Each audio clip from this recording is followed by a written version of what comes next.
Voilà, je rappelle aux auditeurs que vous suivez toujours l'émission Au cœur des débats qui reçoit aujourd'hui Madame Memouna Djei, coordinatrice nationale du mouvement des femmes de PASTEF, communément appelé Djigénou PASTEF. Madame, on va poursuivre cette émission pour parler, pour en tout cas avoir votre appel concernant la situation des femmes et des jeunes dans le Sénégal. Alors, si c'est pour un appel à lancer, moi je le fais à l'endroit donc du pouvoir pour que les femmes soient mieux considérées, pour que les femmes ne subissent plus l'instrumentalisation, pour que les femmes ne subissent plus les cas d'assassinat, d'abus, d'harcèlement. Les femmes subissent beaucoup, hein, et nous attendons vraiment beaucoup du pouvoir pour que les femmes soient mises à leur position, hein, et que les femmes soient mieux respectées, mieux supportées, mieux aidées, et que la justice, quand il le faut, prenne ses responsabilités et punisse. Voilà. Voilà, justement, on va parler maintenant du bilan du président Macky Sall. Il a fait 7 ans, plus de 7 ans au pouvoir aujourd'hui. Quel bilan tirez-vous de sa gestion avec ses projets? On a vu le terre, on a vu également, tout récemment, ils étaient là pour en tout cas vanter ses réalisations à Ziguinchor, où ils ont en tout cas énuméré pas mal de choses, même en parlant également du pont de Farafenni. Alors, quel bilan tirez-vous de sa gestion? Moi, je me gênerais pas, hein, de dire que c'est un bilan vraiment médiocre. Ah bon, avec tout ce... Objectivement, c'est honteux même, je dirais, qu'un président de la République se permette de faire des tournées pour s'auto-glorifier de réalisations qui ne sont jamais achevées, parce que ce n'est pas des réalisations, c'est plutôt des chantiers qui ne sont jamais achevés, mais surtout avec l'argent du contribuable, comme si c'est des exploits qu'il a commis. Ce n'est pas le cas. C'est avec l'argent du contribuable qu'on lui alloue un budget pour le gouvernement, mais un budget pour lui de fonctionnement, donc une caisse noire de plusieurs milliards qui lui permet d'enrichir sa clientèle politique et non travailler pour le peuple. Mais le terre, si on devait vraiment y aller par projet, comme vous dites, rien que le terre, Le le terre, BRT ouais. nous suffisent. C'est une nouveauté au Sénégal, quand même, ça, c'est salutable. Si ça commence à marcher, oui. Mais le problème est que moi, j'ai parlé à des experts qui me disent, avant longtemps, vous ne verrez ce terre-là marcher. Parce que ce terre n'est pas même un train interrégional. C'est quelque chose qui devait marcher pour aider. Donc, il y a un terme qu'ils utilisent, c'est un train qui doit marcher avec du carburant et non de l'électricité. Donc, toutes ces installations, déjà qu'il y a des victimes, il commence à y avoir des victimes, mais avec tout ça, pour du bluff, pour montrer que l'État travaille, un budget qui démarre de 588 700, millions oui, à maintenant plus de 1000 de milliards, à plus de 1000 milliards, moi, je trouve que ce n'est pas une aberration, c'est un crime. Alors, moi, j'attends ce terre. Je me permets parfois de faire des publications sur ça et dire qu'à chaque fois que je vais à l'aéroport pour prendre l'avion, moi, j'ai envie de prendre le terre et de descendre voilà, à Diamniadio, peut-être de continuer, parce que ce que les gens ne savent pas, ou en tout cas oublient, mais ce terre se limite à Diamniadio. L'aéroport de Dias n'est pas à Diamniadio. Donc, il faut continuer après, donc, par d'autres moyens, jusqu'à l'aéroport. C'est un nonsense national. C'est-à-dire, c'est un vous, échec. C'est un échec pour le président Macky Sall, et je pense qu'il ne devrait même plus en parler. Quand Ousmane Sonko parlait du budget, tout le monde s'est levé. Elle avait parlé de 1000 milliards à l'époque. Ces sbires qui sont toujours prêts à se jeter sur quiconque se permet de parler de lui ont eu à dire n'importe quoi, à refuser, à nier, à donner des chiffres jusqu'au directeur de l'APIX. Dire que c'est faux, non, que le budget effectivement reste de 500 et quelques milliards. Mais quelque temps après, nous nous sommes bien rendus compte que Ousmane Sonko avait bien raison. On n'en parle pas. Mais il va après nous apporter une nouvelle, voilà, une nouvelle, comment dire, il fonctionne comme un effet de mode avec son BRT qui répond à quoi? À quelle exigence? À quelle norme? C'est-à-dire, on est là à en parler comme si c'est important, alors que c'est du bluff. Ah, mais c'est l'argent du C'est du contribuable. bluff et c'est de l'argent du contribuable. Mais l'argent du contribuable mériterait à répondre aux demandes, mériterait à répondre aux besoins du contribuable. Nous avons d'autres soucis. Nous avons d'autres soucis que se taire. Les Sénégalais ont besoin de voir leurs enfants aller à l'école correctement, de voir nos étudiants avoir un système Mais d'enseignement ça, ce sont des infrastructures de dernière génération. Il faut qu'on évolue un peu. Mais c'est-à-dire, nous n'avons pas les mêmes soucis que Macky Sall. Il est dans une vision de parade, de montrer que le Sénégal suit à l'ère de la mondialisation ce qui se passe ailleurs. Mais le Sénégal n'est pas ailleurs. Les Sénégalais ont d'autres préoccupations. Donc, qu'ils nous donnent des terres, nous, on aurait préféré qu'ils nous refassent tout le système, tout le réseau ferroviaire du Sénégal. Ça aurait pour beaucoup moins que ça réglé le problème du désenclavement, le problème d'infrastructure. Mais ce n'est pas le cas parce que Macky, mon petit Ben il est dans un carcan où j'ai l'impression que parfois, personne ne lui... Il est hors sujet. Il est hors sujet, voilà. Il est hors débat et après... Il faut que les gens soient là pour montrer, pour faire la promotion, faire de la propagande. C'est pas ce que et il n'a pas compris. Demain, il comprendra que les Sénégalais ont d'autres exigences que ça. Donc, vous me donnez un quelconque projet, pareil, ce sera la même chose. Alors, pour parler du pont, parce que vous l'avez tout de suite cité. Oui, ils l'ont cité, en tout cas. Il en parle comme si, voilà, hein, il a généreusement sorti de l'argent de sa poche pour me faire un cadeau. C'est que Macky a un problème de vision et de compréhension de la chose populaire. On écoute son peuple avant de vouloir le mettre en sécurité, le rassurer et le protéger. Mais Macky ne communique pas. Il n'a pas encore compris le décodage qu'il faut entre un président et son peuple. Et je trouve qu'il n'a aucun respect, aucune considération pour le peuple sénégalais. Donc, il continue de le faire, les résultats sont là. J'espère qu'il aurait compris pour l'intérêt des Sénégalais. Mais ce qui est sûr, c'est que nous avons maintenant un peuple qui veut récupérer sa souveraineté, qui est conscient, qui est mature et qui sait que maintenant, c'est lui seul qui peut prendre ses responsabilités et se sortir de cette situation. Donc, moi, les réalisations de... Mais il y a un de ces projets qui marche en ce moment. Je veux parler de la compagnie Air Sénégal International. Sénégal Airlines. Sénégal Airlines, bon, il est en train de faire la promotion en demandant au ministre et tout de prendre Sénégal Airlines. Votre leader boycotte également cette compagnie. Qui vous l'a dit? Non, en fait, on a en tout cas vu un de ses conseillers du président Macky Sall qui avait fait un post pour dire que Ousmane Sonko avait refusé de prendre l'avion de la compagnie Sénégal Airlines pour prendre Air France, alors que lui, il combat toujours l'Occident. C'est ce que je vous dis. Vous savez que le président Macky Sall a des sbires. C'est-à-dire, c'est des personnes qui sont dans ce système que décrit le président Ousmane Sonko, qui sont là que pour défendre leurs intérêts. Quand Ousmane Sonko sort une vérité, ces sbires se permettent de sauter sur lui. C'est pour défendre leurs intérêts, pour faire plaisir au président de la République. On sait comment ça se passe. Et là, ils sont prêts à tout. Maintenant que le président Sonko a décidé de boycotter, vous me l'apprenez. Moi, en tout cas, chaque fois... En tout cas, il n'a pas pris, au lieu de prendre l'avion le jour-là de son voyage, je ne me rappelle pas un peu. Mais il est libre. Mais en tout cas, voilà, justement. Mais il est libre de faire ce qu'il veut. Moi, j'ai pris Transair pour venir ici.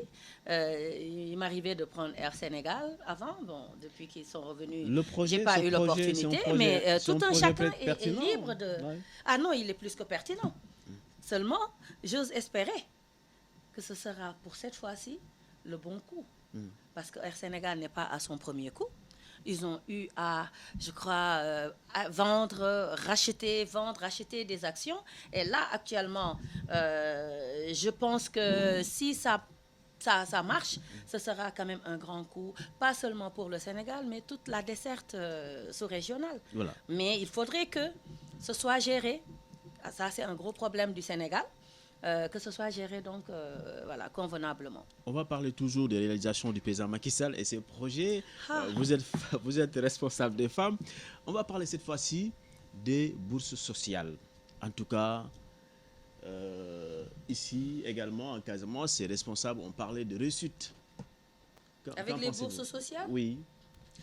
En tout cas, ça a été une réussite pendant les élections.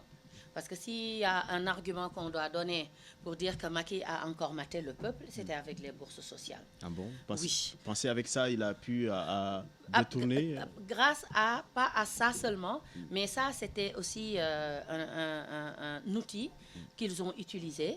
Parce qu'il y a des personnes même qui ont été menacées de ne plus recevoir leur bourse pour, voilà, s'ils ne votaient pas pour le président Macky Sall. Donc, et ça, nous avons des preuves qui nous montrent que, en fait, cette bourse-là a été détournée de son objectif. Mais ce que surtout moi j'apprends avec cette histoire de bourse sociale, c'est que c'est pertinent, non? Ça montre. C'est pertinent comme projet. Vous savez, Khalil, moi je vais vous dire, si tout se passait bien dans ce pays, les Sénégalais n'auraient pas besoin de ça. Si l'emploi des jeunes était réglé, les Sénégalais n'auraient pas besoin de ça. Si les enfants étaient dans un système qui leur permettrait d'avoir l'enseignement de qualité qu'il faut et surtout puissent intégrer le système professionnel, on n'aurait pas besoin de ça. Si dans certaines familles, on voit pour une famille de 10 personnes, 8 chômeurs et une maman qui continue de nourrir ses enfants, de prendre soin de ses enfants, même à la fin de son existence, on n'aurait pas besoin de ça. Mais il se trouve que cette bourse, la raison de cette bourse, prouve qu'au Sénégal, il y a la famine, il y a l'insécurité. Parce que pour le montant qu'il donne, nous supposons que la famille normale sénégalaise est entre 6 à 8 personnes.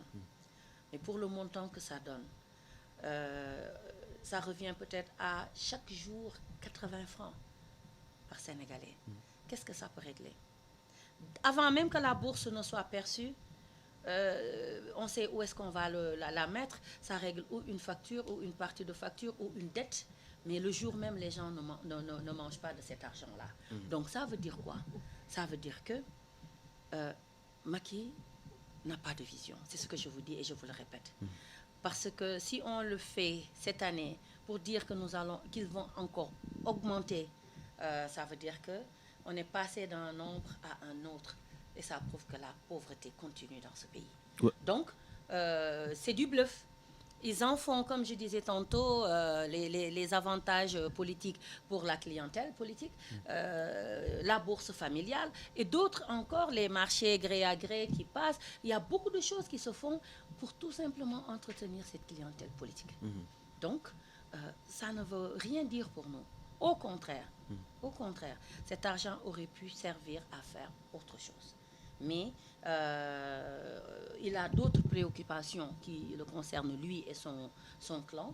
Donc nous, on ne se sent pas vraiment concernés. On va aborder le dernier point. Macky Sall a été réélu l'année dernière, a été réélu dès le premier tour avec un suffrage qui dépassait également les 50%. Alors, ce même président réélu, aujourd'hui, on parle du troisième mandat. On parle également qu'on l'accuse de vouloir se présenter pour la troisième fois.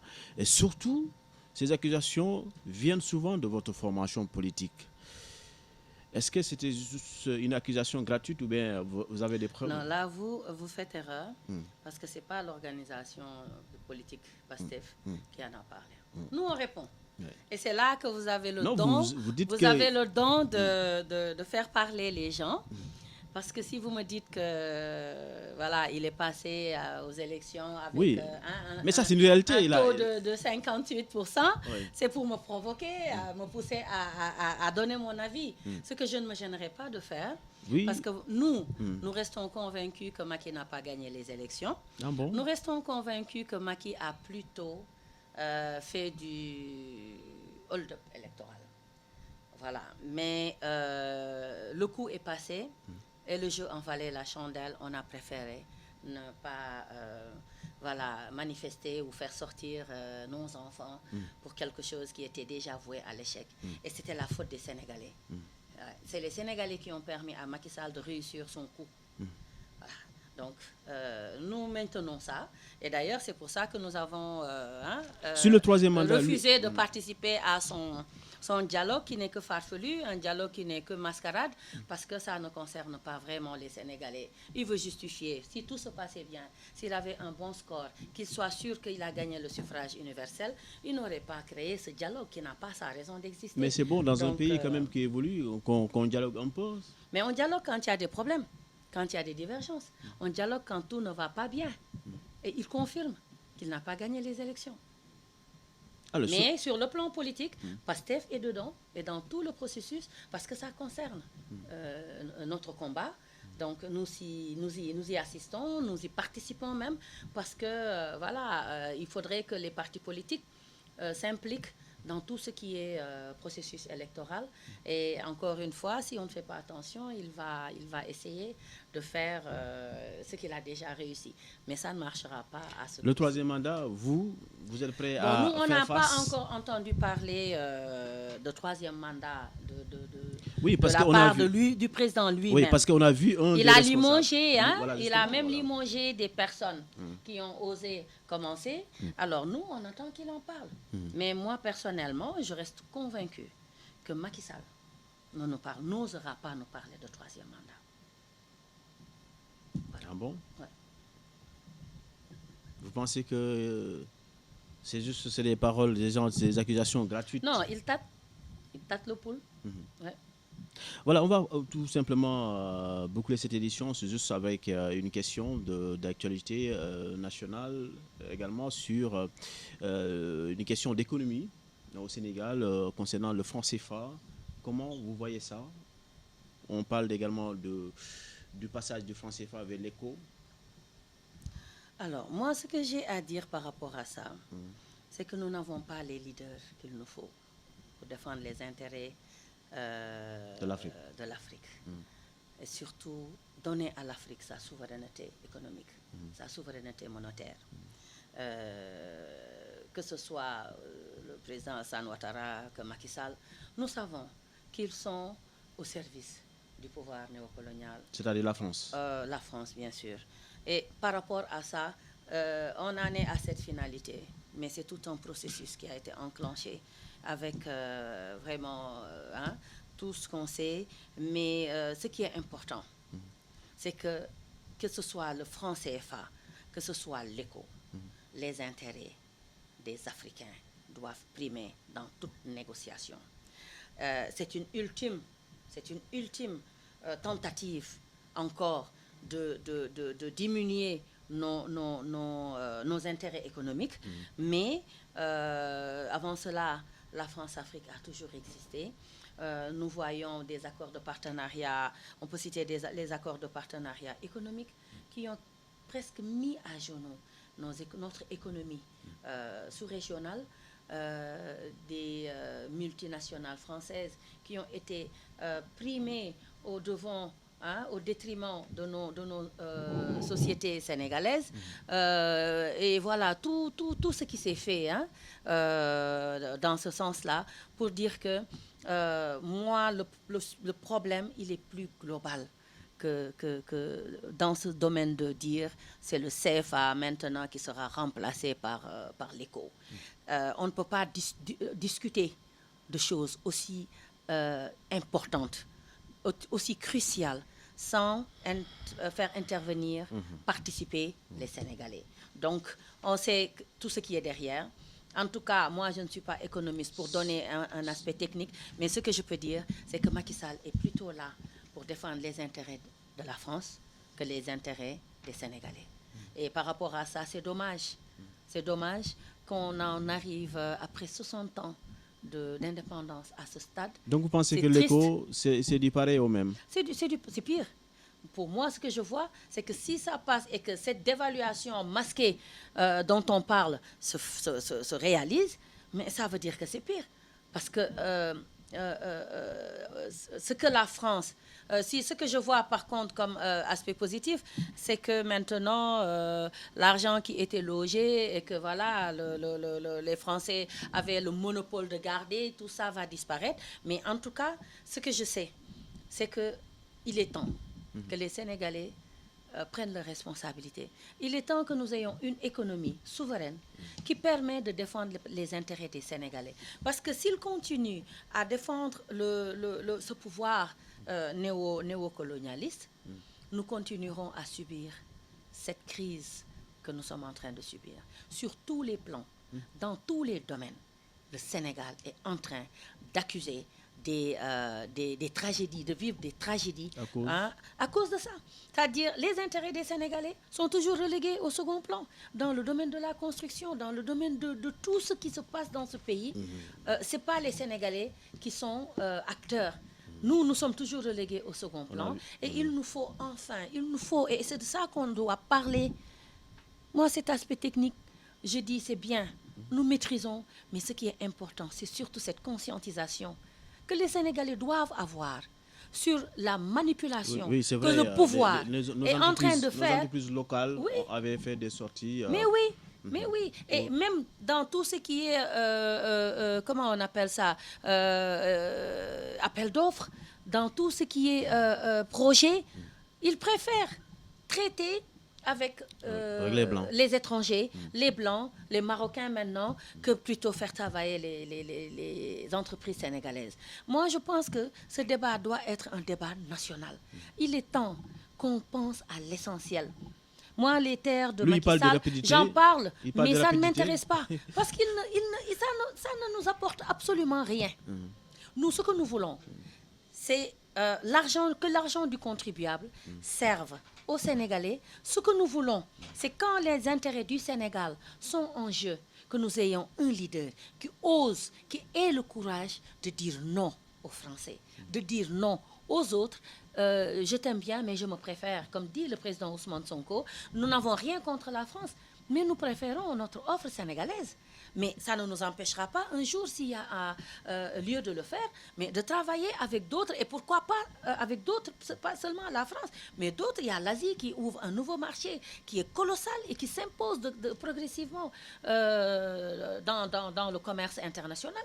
Donc, pour maintenant s'ouvrir, mais que le Sénégal soit d'abord en mesure de se retrouver, de sauver ses arrières, de protéger ses intérêts et ses ressources qui sont, que ce soit financières, naturelles, que nous avons, soit au profit des Sénégalais. Moi, je pense que c'est ça qu'il faudrait d'abord faire. Et puis après, encore une fois, avoir un leader qui ait du courage. Parce que, sincèrement, moi, ce que je vois, c'est que Macky Sall n'est pas courageux. Parce qu'il aurait pu gagner à avoir l'estime des Sénégalais, à faire développer le Sénégal. Parce qu'il est Sénégalais. Il est Sénégalais, il le restera. Il aurait pensé aux intérêts des Sénégalais plutôt qu'aux intérêts des Français. Et c'est pour ça que nous disons que nous voulons d'autres personnes, un autre système, avec des gens qui d'abord seront patriotes, qui seront nationalistes, mais qui seront en mesure de nous apporter enfin les solutions à nos problèmes. Le Sénégal souffre depuis 1960. Le Sénégal devient de plus en plus dépendant. Alors il est temps maintenant vraiment que le peuple prenne ses responsabilités. Et ce que j'ai vu en 2019 lors des élections présidentielles m'a vraiment confirmé que c'est le peuple sénégalais qui doit réagir. Et nous espérons que pour les prochaines joutes de 2024, ce sera le cas et que quelqu'un comme le président Ousmane Sonko ou une coalition dans laquelle le président Ousmane Sonko sera membre puisse prendre enfin le pouvoir en main et apporter enfin la délivrance qu'il faut à notre pays.